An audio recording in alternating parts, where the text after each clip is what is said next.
و جان سے عزیز تھے، لیکن سیدنا حسین رضی اللہ عنہ سے انہیں بے انتہا محبت تھی۔ یعلا بن مرہ رضی اللہ عنہ فرماتے ہیں، رسول اللہ صلی اللہ علیہ وسلم نے فرمایا، حسین مجھ سے ہے اور میں حسین سے ہوں، جو حسین سے محبت کرے اللہ اس سے محبت کرے، حسین میری اولاد کی اولاد ہے۔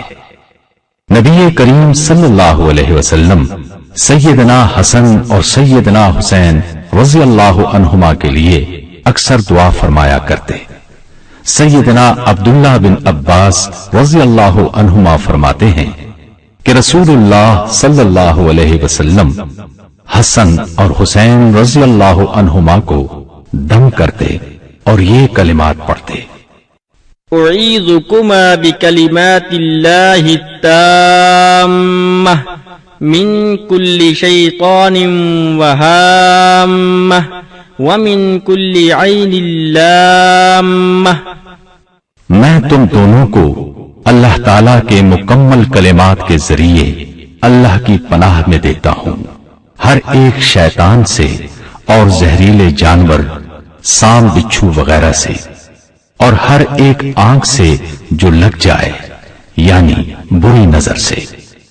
پھر نبی کریم صلی اللہ علیہ وسلم فرماتے ہیں، تمہارے والد سیدنا ابراہیم علیہ السلام انہی کلمات کے ساتھ اسماعیل اور اسحاق علیہم السلام کو اللہ کی پناہ میں دیتے تھے۔ رسول اللہ صلی اللہ علیہ وسلم کی اس شدید محبت، پیار اور شفقت کو دیکھ کر صحابہ کرام رضی اللہ عنہم بھی سیدنا حسن اور حسین رضی اللہ عنہما سے گہری محبت رکھتے تھے۔ ابو ہریرہ رضی اللہ عنہ سے روایت ہے، مروان بن حکم بیماری کے دنوں میں ان کے پاس آیا اور پوچھا، ابو ہریرہ رضی اللہ عنہ، جب سے میرا آپ کے ساتھ اٹھنا بیٹھنا ہوا ہے، جو چیز میں نے سب سے زیادہ محسوس کی ہے وہ آپ کی حسن اور حسین رضی اللہ عنہما سے محبت ہے۔ ابو ہریرہ رضی اللہ عنہ فوراً اٹھ کر بیٹھ گئے اور فرمایا، ہم نبی کریم صلی اللہ علیہ وسلم کے ساتھ جا رہے تھے کہ آپ نے راستے میں حسن و حسین رضی اللہ عنہما کے رونے کی آواز سنی۔ آپ نے اپنی سواری کو تیز کیا اور ان کی ماں کے قریب آ کر پوچھا، کیا بات ہے، میرے بیٹے کیوں رو رہے ہیں؟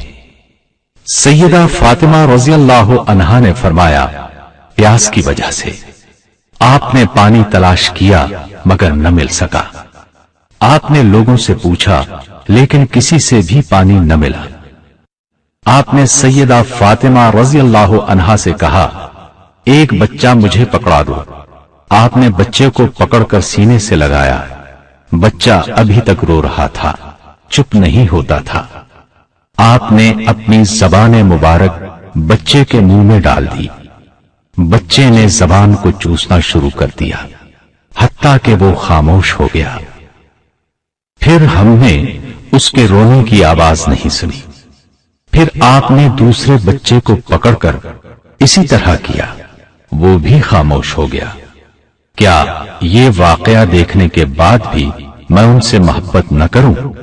رسول اللہ صلی اللہ علیہ وسلم کے دوسرے صحابہ کرام بھی سیدنا حسن اور سیدنا حسین رضی اللہ عنہما سے محبت اور ان دونوں کا دلی احترام کرتے۔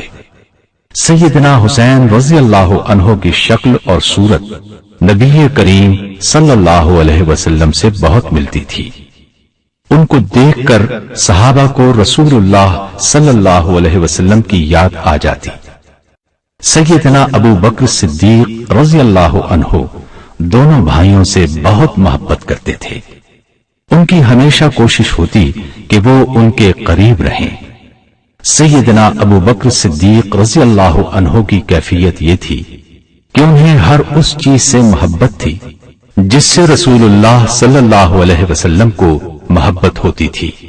وہ کہا کرتے تھے، مجھے اس ذات کی قسم جس کے ہاتھ میں میری جان ہے، مجھے محمد صلی اللہ علیہ وسلم کے قرابت داروں، رشتہ داروں سے ملنا اپنے قرابت داروں سے ملنے سے زیادہ عزیز ہے۔ عمر بن خطاب رضی اللہ عنہ بھی دونوں بھائیوں کی بہت عزت و توقیر کرتے، ان سے پیار کرتے۔ انہوں نے جب وظائف کے لیے فہرستیں تیار کروائیں تو اصحاب بدر کے ساتھ ساتھ ان کے لیے بھی 5000 درہم مقرر کر دیے۔ ایک بار سیدنا عمر رضی اللہ عنہ کے پاس یمن سے چادریں آئیں، لوگوں میں چادریں تقسیم ہو گئیں۔ اتنی دیر میں سیدنا حسن اور حسین رضی اللہ عنہما تشریف لائے۔ وہ چادروں سے محروم رہ گئے تھے۔ ان کو چادروں سے محروم دیکھ کر سیدنا عمر فاروق رضی اللہ عنہ غمزدہ ہو گئے۔ انہوں نے اسی وقت یمن کے عامل کی طرف پیغام بھیجا کہ فوراً یمن کی 2 چادریں بھیجو۔ عامل نے جلدی سے چادریں بھجوائیں۔ چادریں آتے ہی آپ نے دونوں کو پہنچا دیں اور فرمایا، میرا دل اب ٹھنڈا ہوا ہے، یعنی میرے دل کو اب سکون ملا ہے۔ حسین رضی اللہ عنہ فرماتے ہیں، ایک دن میں سیدنا عمر رضی اللہ عنہ کے پاس گیا۔ آپ معاویہ رضی اللہ عنہ کے ساتھ تنہائی میں باتیں کر رہے تھے اور آپ کے بیٹے عبداللہ بن عمر رضی اللہ عنہما دروازے پر تھے۔ مجھے دیکھ کر وہ فوراً واپس ہو گئے، میں بھی ان کے ساتھ واپس آ گیا۔ بعد میں سیدنا عمر رضی اللہ عنہ مجھے ملے اور کہا، میں نے آپ کو دیکھا ہی نہیں، کہاں رہے؟ میں نے کہا، امیر المومنین، میں آپ کے پاس آیا تھا، آپ معاویہ رضی اللہ عنہ کے ساتھ تنہائی میں بیٹھے تھے اور عبداللہ دروازے پر تھے۔ وہ واپس ہوئے تو میں بھی واپس آ گیا۔ عمر رضی اللہ عنہ نے فرمایا، آپ عبداللہ سے زیادہ اجازت کا حق رکھتے ہیں۔ جب کبھی سیدنا حسین رضی اللہ عنہ سواری پر سوار ہونے لگتے تو عبداللہ بن عباس رضی اللہ عنہما ان کی سواری کی رکاب تھام لیا کرتے تھے اور اس کو اپنے لیے ایک نعمت اور اعزاز سمجھتے تھے۔ عزار بن حریث رحمت اللہ علیہ سے روایت ہے کہ عمرو بن عاص رضی اللہ عنہ کعبے کے سائے میں تشریف فرما تھے۔ ان کی نظر سیدنا حسین رضی اللہ عنہ پر پڑی تو فرمایا، یہ زمین پر رہنے والوں میں سے آسمان والوں کو زیادہ محبوب ہے۔ جب کبھی حسین رضی اللہ عنہ خانہ کعبہ کا طواف کرتے، لوگ سلام کے لیے ان کی طرف ٹوٹ پڑتے، ایک ہجوم اکٹھا ہو جاتا۔ صحابہ کرام رضی اللہ عنہم کی یہ محبت ان کے بچپن سے لے کر بڑی عمر تک یکساں انداز میں تھی۔ اس کی وجہ یہ تھی کہ لوگ ان میں رسول اللہ صلی اللہ علیہ وسلم کی صفات دیکھتے تھے۔ سیدنا حسین رضی اللہ عنہ کی ذاتی زندگی عبادت، پختہ ایمان اور تقوی کا بہترین نمونہ تھی۔ وہ بہت زیادہ روزے رکھتے، حج ادا کرتے۔ آپ کی دعاؤں اور عبادت کے دوران عجز و نیاز سے آپ کا تقوی بہت نمایاں ہو کر سامنے آتا ہے۔ آپ اس طرح اللہ تعالی سے مناجات کرتے، اے اللہ، تو ہی ہر مصیبت میں مجھے ثابت قدم رکھنے والا ہے، میں تیری رحمت کا امیدوار ہوں، ہر تکلیف کو دور کرنے والا، ہر نعمت عطا کرنے والا تو ہی ہے، جس کو تو تکلیف دے دے اس پر احسان کرنے والا بھی تو ہی ہے۔ اے میرے معبود، تو نے مجھے نعمتیں عطا کی ہیں، مجھے شکر کرنے والا نہیں پایا، مجھے آزمایا، مجھے صبر کرنے والا نہیں پایا۔ تو نے میری ناشکری کی وجہ سے مجھ سے نعمتیں نہیں چھینی اور نہیں میری بے صبری کی وجہ سے میری تکلیف ہمیشہ رہنے دی۔ آپ کی دعائیں اس بات کا مظہر ہیں کہ آپ کی نظر میں بزرگ و برتر ذات وہی ایک ہے، وہی نفع و نقصان دینے والی ہے، زندگی اور موت اسی کے ہاتھ میں ہے۔ اس واضح حقیقت کو پانے والے کی نمازیں، تسبیح و تحلیل، غرض تمام عبادات خلوص نیت اور خشوع و خضوع سے بھرپور کیوں نہ ہوں گی؟ سیدنا حسین رضی اللہ عنہ بہت زیادہ سخی تھے. جو بھی ان سے سوال کرتا اس کو اتنا دیتے کہ اس کی فقیری ختم ہو جاتی، تنگ دستی مٹ جاتی. ایک دفعہ ایک سائل مدینے کی گلیوں میں گھومتا پھرتا سیدنا حسین رضی اللہ عنہ کے دروازے پر آن پہنچا. اس نے دروازے پر دستک دی اور اشعار پڑھے جن کا مفہوم یہ ہے: جس نے تیرے دروازے کی کنڈی کو حرکت دی آج نا امید نہیں جائے گا. تو سخی ہے، تو سخاوت کی کان ہے، تیرے باپ نے فاسقوں کو قتل کیا. سیدنا حسین رضی اللہ عنہ اس وقت نماز پڑھ رہے تھے. سوالی کا سوال اور شیر کانوں میں پڑے تو اپنی نماز مختصر کر دی. اٹھ کر سوالی کے پاس گئے. اس کی مفلوق الحالی دیکھی، چہرے پر فاقے کے آثار نمایاں تھے. پلٹ کر گھر آ گئے. اپنے غلام قمبر کو بلایا اور اس سے پوچھا، خرچ کی رقم میں سے تمہارے پاس کیا بچا ہے؟ اس نے کہا 200 درہم جو آپ نے اپنے گھر والوں پر خرچ کرنے کے لیے کہے ہیں. آپ نے فرمایا انہیں لے آؤ، جو آ گیا ہے وہ ان کا زیادہ حقدار ہے. قمبر درہم لے کر آیا تو آپ نے درہم اس سوالی کے حوالے کر دیے. سیدنا حسین رضی اللہ عنہ کا معمول تھا کہ کسی سوالی کو خالی نہیں لوٹاتے تھے، حتیٰ کہ شعراء کو بھی عطا کر دیتے. آپ کے بڑے بھائی سیدنا حسن رضی اللہ عنہ نے شعراء کو مال دینے پر ڈانٹا تو آپ نے جواب دیا، بہتر مال وہ ہے جس سے عزت بچ جائے. بہادری، شجاعت اور ثابت قدمی سیدنا حسین رضی اللہ عنہ کی شخصیت کے نمایاں اوصاف تھے. ایک دفعہ حسن رضی اللہ عنہ نے ان سے کہا، میں چاہتا ہوں کہ تمہاری حوصلہ مندی سے کوئی حصہ مجھے بھی مل جائے. حسین رضی اللہ عنہ فرمانے لگے، میں چاہتا ہوں کہ آپ کی قوت گویائی، فصاحت و بلاغت سے مجھے بھی کچھ حصہ مل جائے. یزید بن معاویہ کی قیادت میں لشکر قسطنطنیہ کی طرف جا رہا تھا. سیدنا حسین رضی اللہ عنہ نے اس لشکر میں مجاہد کے طور پر شامل ہونے کے لیے سیدنا معاویہ رضی اللہ عنہ سے اجازت طلب کی اور ایک عام مجاہد کی طرح اس لشکر میں شامل ہو گئے.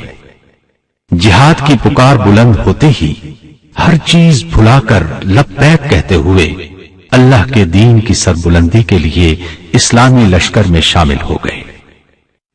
سیدنا علی کی شہادت کے بعد حسن رضی اللہ عنہ جب خلیفہ بنے تو حسن رضی اللہ عنہ نے اپنی خلافت سے دستبردار ہو کر اتحاد امت کے عظیم مقصد کی خاطر سیدنا معاویہ رضی اللہ عنہ کو خلیفہ تسلیم کر لیا تھا. سیدنا حسین رضی اللہ عنہ کو اس فیصلے سے ابتدا میں اختلاف رہا، لیکن پھر انہوں نے تسلیم کر لیا.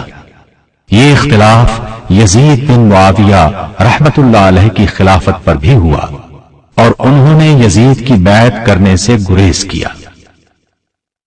یہ صورتحال دیکھ کر عراق کے شہر کوفے کی عام شخصیات نے سیدنا حسین رضی اللہ عنہ کو خطوط لکھے کہ ہم آپ سے بیعت کرنے کو تیار ہیں، آپ ہمارے پاس تشریف لے آئیں.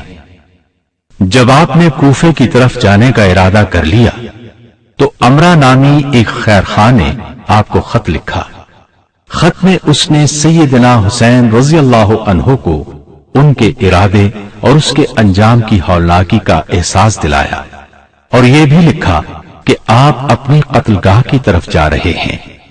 اس نے یہ بھی لکھا، رسول اللہ صلی اللہ علیہ وسلم نے سیدہ عائشہ رضی اللہ عنہا سے فرمایا، آج میرے گھر میں وہ فرشتہ آیا ہے جو پہلے کبھی نہیں آیا اور اس نے کہا ہے کہ حسین قتل ہوں گے، اور اگر آپ چاہیں تو میں آپ کو وہ مٹی دکھا دوں. حسین رضی اللہ عنہ نے یہ پڑھ کر کہا، پھر لازماً وہی میری قتل گاہ ہوگی۔ جب سیدنا حسین رضی اللہ عنہ نے کوفہ جانے کا ارادہ کیا تو عبداللہ بن زبیر رضی اللہ عنہما نے کہا، آپ کہاں جا رہے ہیں؟ اس قوم کی طرف جس نے آپ کے والد کو قتل کیا، آپ کے بھائی کو طعن و تشنیع کا نشانہ بنایا۔ سیدنا حسین رضی اللہ عنہ بولے، میرے نزدیک مکے میں خون خرابہ کروانے سے بہتر یہ ہے کہ مکے سے نکل جاؤں۔ عبداللہ بن عمر رضی اللہ عنہما مدینہ تشریف لائے تو انہیں خبر ملی کہ حسین رضی اللہ عنہ عراق کی طرف چلے گئے ہیں۔ عبداللہ بن عمر رضی اللہ عنہما فوراً پیچھے گئے اور 2 راتوں کے فاصلے کا سفر طے کر کے ان سے جا ملے۔ ان سے پوچھا، کہاں جا رہے ہیں؟ فرمایا، عراق جا رہا ہوں۔ اس وقت آپ کے پاس اہل عراق کی طرف سے لکھے گئے خطوط کے پلندے تھے۔ عبداللہ بن عمر رضی اللہ عنہما نے کہا، آپ وہاں نہ جائیں۔ سیدنا حسین رضی اللہ عنہ نے فرمایا، یہ ان لوگوں کے خطوط اور بیعت کے ثبوت ہیں۔ عبداللہ رضی اللہ عنہ نے بہت کوشش کی کہ حسین رضی اللہ عنہ کوفہ جانے کا ارادہ ترک کر دیں، لیکن ناکام رہے۔ بالآخر انہوں نے حسین رضی اللہ عنہ سے معانقہ کیا اور فرمایا، اللہ کے سپرد، شہادت آپ کا مقدر بن چکی ہے۔ سیدنا حسین رضی اللہ عنہ اہل عراق کی پرزور دعوت اور ان کی بیعت کی بنا پر سمجھتے تھے کہ انہیں لازمی وہاں جانا چاہیے، لیکن اہل کوفہ نے اپنے وعدے کا پاس نہیں کیا۔ انہوں نے بدعہدی کی۔ کربلا کے مقام پر سیدنا حسین رضی اللہ عنہ اور ان کے ساتھیوں کو گھیر لیا گیا۔